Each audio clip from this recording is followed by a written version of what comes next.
dalam sebuah keluarga, saya juga kaget. Katanya konflik itu kayak kanker. Ada stadium-stadiumnya. Ada stadium-stadiumnya. Ya. Dan ketika saya baca, ini jadi berkat kayaknya. Perlu kita pelajari. Nah, itu buat saya juga.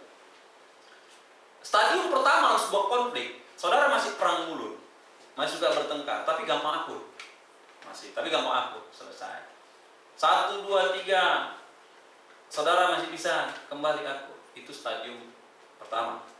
Nah, masih oke, masih netral. Stadium kedua, orang yang konflik itu, ketika dia terjadi konflik, dia bersifat negatif. Akhirnya dia simpan akar pahit, kebencian di hatinya pada pasangannya. Dan kalau nanti mereka konflik, mereka tembak kembali. Alah, kamu kan dulu kayak gitu. Nah, ingat gak kamu yang 2 tahun yang lalu? Dia akan tembak. Ini udah konflik level 2. Karena apa? Dia sudah simpan di hati. Satu kali dia terjebak, dia tembak, dia balas. Itu stadium 2. Kalau stadium 3, itu konfliknya pasang tembok dia. Ini yang bikin orang suami istri nggak ngomong sebulan, walaupun satu rumah. Nggak ngomong 2 bulan, satu meja makan. Makan sayur. Sayur kok nggak asin kau? Istrinya ambil garam. Ada istrinya situ. Ikan kurang pedas kok ikan? Istrinya ambil cabai. Ya. Ini minyak ini kok sausmu ketinggalan di mana nih? Ngomong dia sama istrinya di situ. Istrinya ambil saus. Itu stadium 3. Jadi kalau orang konflik pasang tembok, lalu komunikasi nggak jalan, perang dingin dia, itu stadium 3. Itu hati-hati, saudara. Stadium 3 perlu dicairkan itu. Amin. Amin. Karena kita katakan kalau saudara marah atau benci dendam, jangan sampai matahari terbenam, ya kan? Jangan sampai matahari terbenam. Ajaklah keluar minum bandrek kayak, ya kan? Tempat-tempat saudara pacaran dulu aja ke situ, cair itu masalah itu. Ya, foto saya ya. Pasang tembok itu level 3. Jangan kaget saudara kalau orang tiba pada stadium 3, dia pulang kampung, nggak ada masalah keluarga, 3 bulan di kampungnya, nggak pulang-pulang, suami istri atau istri anaknya, nggak ada sebenarnya yang perlu, tapi bisa betah gitu. Karena apa? Stadium 3, perang dingin, walaupun rumahnya nggak ada AC. Perang dingin dia, nggak ada AC di rumahnya. Kalau saudara tahu istilah pisah ranjang, tahu saudara, suaminya tidur di atas, istrinya di bawah, ini level 3. Harus ditangani baik-baik, saudara. Saya khotbah untuk saya juga. Nanti kalau saya buat ini, saya tegur saya, kau khotbah dulu level 3. Oh iya, biar cepat cair kan. Nah, harus kayak gitu, saudara. Level 3. Kalau level 3 ini, saudara, kalau ibarat lampu jalan, ini lampu kuning ini, saudara. Ibarat lampu jalan, itu lampu kuning. Itu perlu cepat-cepat. Ya. Level 4 itu namanya the red line, lampu merah. Lampu merah ini biasanya dia sudah nggak ada hati sama pasangannya, sudah tutup hati. Ya, kalaupun ada dalam satu rumah formalitas saja. Dan orang level 4 yang the red line ini biasanya kalau dia nggak hati-hati, dia akan gampang dilirik atau melirik pasangan orang lain. Makanya terjadi perselingkuhan dalam rumah tangga. Dapat ya? Itu sudah level 4, stadium 4.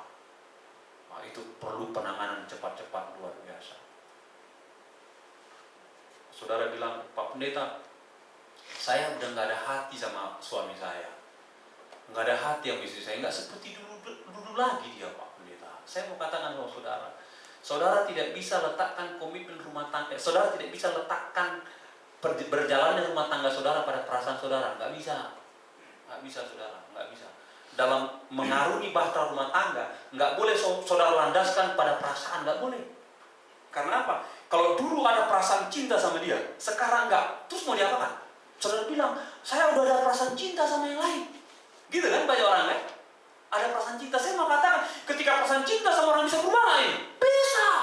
Satu kali saudara akan masuk pada tahap kedua juga, tahap ketiga juga, tahap keempat juga. Saudara tidak bisa landaskan bahtera rumah tangga berdasarkan perasaan, nggak bisa, karena perasaan kita berubah-ubah. Di mana saudara letakkan perjalanan bahtera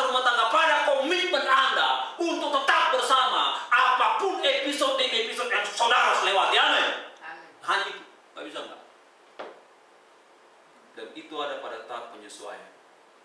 Ini yang berat, ini yang lama. Banyak keluarga oleng di sini, saudara. Saya berdoa biar Tuhan tolong kita di sini. Amin. Siapapun Anda, siapapun saya, Tuhan tolong kita pada tahap ini, karena nggak gampang.